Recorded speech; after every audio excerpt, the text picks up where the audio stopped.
Gentlemen, welcome back. Welcome back to MGTOW Money. As Mark Twain said, rumors of my demise are false. Yes, I am back. I am back in Galt's Gulch. I am off the road, and we will get on to today's topic, what a French-Morrocan girl told me, in just a moment. I want to sincerely thank the newest members of the MGTOW Money Army, those Patreon supporters, those new ones being Kernia, pardon me if I'm pronouncing that incorrectly, as well as Darnell. Welcome, men, to the MGTOW Money Army. I appreciate you becoming Patreon supporters of this channel. Men, see the video description today. Become a Patreon supporter of this channel. At the very least, buy me a cup of coffee via PayPal. All right, let's get on to today's topic. Yes, I've been gone for about the past 10 days or so. Yes, I was actually on the road. And for those of you who are wondering, I was in 3 different countries. I was in the country Nepal, Oman, as well as in the United Arab Emirates. I specifically was in the city of Dubai, one of the Emirates states there. So needless to say, 3 countries in 10 days. And men, that's what you get when you are a MGTOW, and specifically one who is financially independent like myself. But I'm going to get on to today's topic, what a French-Morrocan woman told me and what you can take from it. Because, of course, I think you can learn something from this, men. I was in one of the wealthiest countries, as some of you might be aware. Dubai, United Arab Emirates, the city of Dubai, is one of the, if not the wealthiest country in the world. On a GDP per capita basis, it has a USD of $68,200 per person. That is extremely high. And I not only visited numerous sites there in Dubai, it reminded me of the extreme potential that any country has in a very short period of time. 20, 30 years ago, men, Dubai was a backwater. It was nothing. It was basically this village in the middle of nowhere. And now here it has over 300 skyscrapers. It's a massive building site. I saw the world's tallest building, the Burj Khalifa. It's part hotel, part office space. Some of the rooms, the suites, for example, are 15,000 US per night. Yes, I know, absolutely nuts. No, I was not staying in one.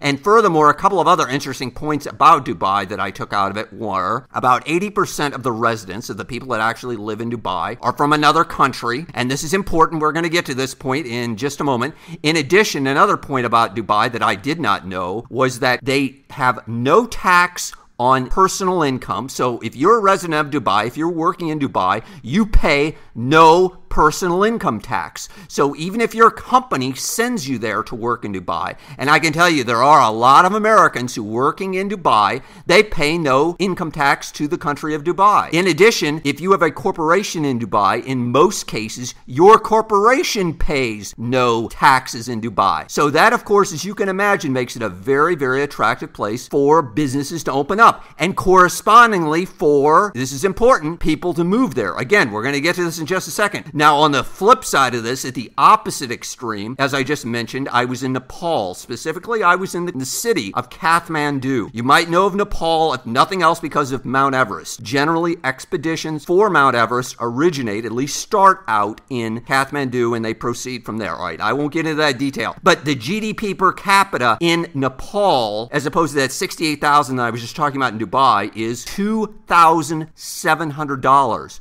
So in other words, men, on average, most of the people there are living on 200 to 300 US a month.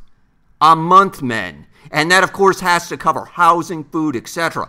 And, oh, by the way, in reading the local newspaper, the Himalayan, it mentioned, this is just the other day, that approximately 25% of the country of Nepal does not have electricity. Yeah, you heard what I said. About 1 out of 4 people, at least 1 out of 4 households, doesn't have electricity, and that's today.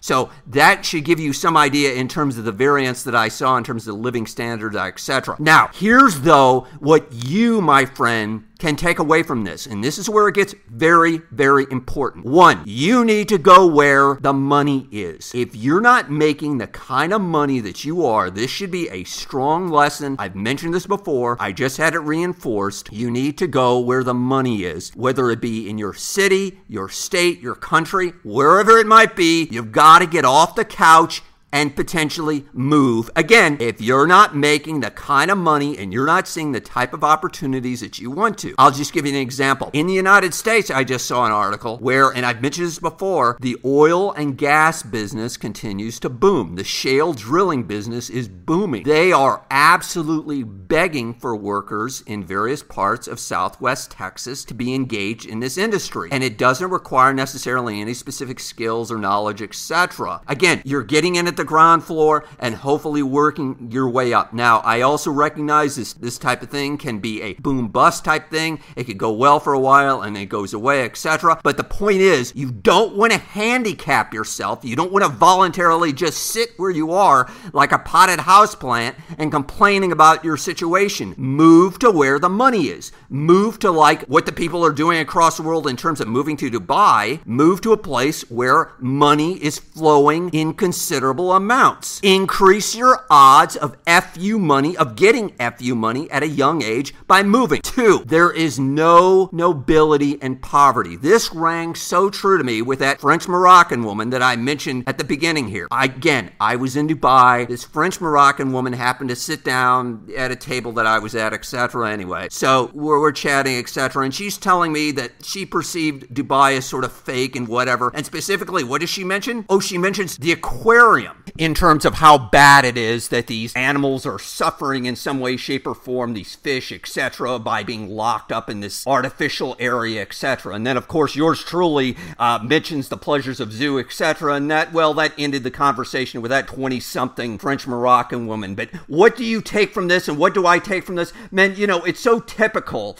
of these perceived pseudo-hipsters, etc., that believe that there's some nobility in poverty. And that's what I perceive in terms of that, hey, it's all for the working man, and it's all for minorities, and it's all for animal rights, etc., as opposed to glorifying success and glorifying achievement and glorifying moving forward and building things. Look, I get it, and she did concede that Dubai had achieved tremendous things, especially in a very short period of time. But furthermore, as opposed to sitting there with 25% of your population with no electric, and I mean literally in Nepal, for example, I saw people who I think were going through garbage dumps looking for food or something of value, etc. As opposed to living that lifestyle, you see people who've literally created something out of nothing, out of the sand. It is extraordinary, and that is something I think that you should appreciate. And this is something that I've emphasized here. Men, there is no nobility in poverty. This idea of the noble savage, etc., should be stricken from your mind. We need to glorify, and you should glorify, men who have honestly achieved things, worked hard, done the best that they can with their talent. All right, next. Poor countries are not that way by accident or by luck. I should say, okay, maybe there is some luck, but so much of this, of these poor countries, it's due to high taxes. It's due to they have very weak rules relative to property rights, etc. In other words, things are not clear. They're not ambiguous in terms of who owns what.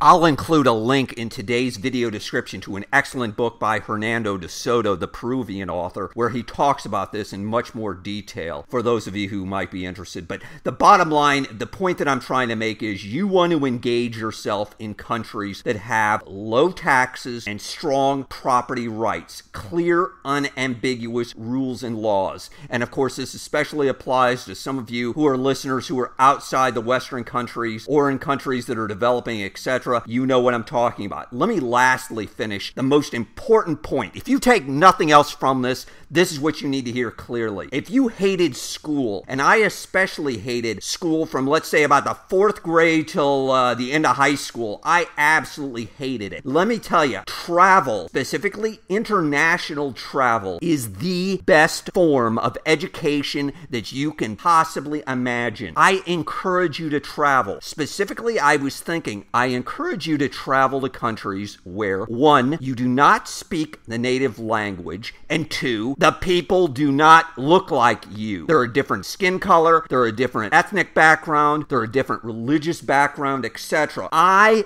guarantee you, write this down, you will learn something. If nothing else, simply by osmosis, is you are going to see things in a different way when you get back home. This doesn't require any books, any tests. It only requires time. And of course, how do you get time, men? How do you get the free time to travel? Well, you'd better get that FU money, because with FU money, men, you can, of course, do what you want, where you want, with whom you want. You can do this, men. If you're following this channel and following from the very first videos I've talked about, the types of very small action steps that I'm talking about, you are on the road to financial freedom at a young age. Men, as always, hit the like button if you found this useful. John Galt out.